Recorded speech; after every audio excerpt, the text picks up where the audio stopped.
امام جو ہے وہ خطبہ ختم کر رہا ہو تو لوگ مسجد میں آ رہے ہوتے ہیں اور پھر بہت جلدی نکلنے کی ہوتی ہے. امام کے منبر پر بیٹھنے سے قبل مسجد میں آنے کا رجحان پیدا کرنا چاہیے. فرمایا گیا کہ جو شخص جمعۃ المبارک میں سب سے پہلے آتا ہے اس کو ایک اونٹ ذبح کرنے کا ثواب نصیب ہوتا ہے.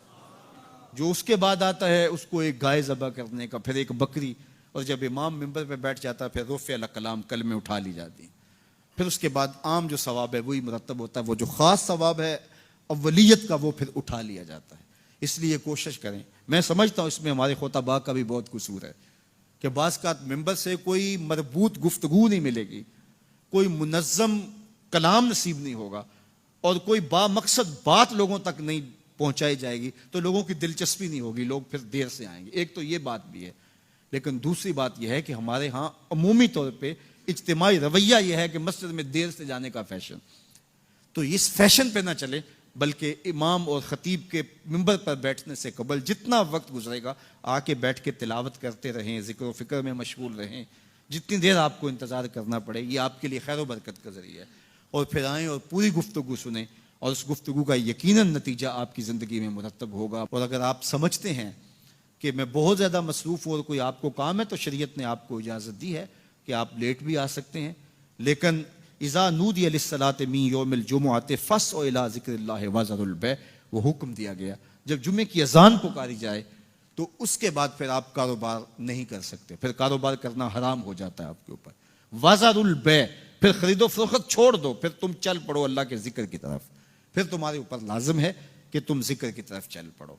تو اس لیے اس سہولت سے ہمیں فائدہ حاصل کرنا چاہیے کہ اگر ہم خطبہ پہلا چھوڑتے ہیں اور دوسری اذان یہ اذان ہے جس کے بعد کاروبار کرنا حرام ہے، اذان ثانی ہے، یہ سہولت کے لیے یہ پہلا وقت اجمیوں کے لیے ہے تاکہ جو ہے وہ اردو میں یا اپنی زبان میں اجمی زبان میں بھی کچھ کلام سن سکیں. تو اس لیے ہمیں یہ سہولت دی گئی ہے، وہ بہت ضروری کام ہو. تو دین سیکھنے کا یہ کتنا خوبصورت موقع ہے.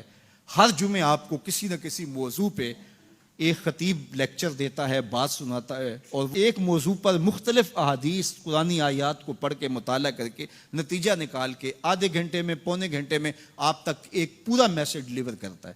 تو اس لیے اس کو بھرپور حاصل کرنے کے لیے اور اپنی نسلوں کو دین سے جوڑنے کے لیے یہ اسلام آج بھی بہت سارے مشقتیں اور بہت ساری سازشوں کے باوجود یہ قائم ہے، اس لیے کہ اس نے خوبصورت ہمیں نظم دیا ہے. محلے کی سطح پہ 5 گانا نماز ہے، علاقے کی سطح پہ جمعہ ہے، سالانہ شہر کی سطح پر 2 عید کے اجتماع ہیں اور عالمی سطح پہ حج کا اجتماع ہے. تو یہ ایک نظم ہے جو ہمیں دیا گیا اور یہ ہمیں جوڑے رکھتا ہے اور یہ ہماری وحدت کی علامت ہے. اللہ تعالی ہمیں 5 گانا نماز کی توفیق عطا فرمائے اور اہتمام کے ساتھ نماز جمعہ کی توفیق عطا. ایک حدیث میں آتا ہے جس نے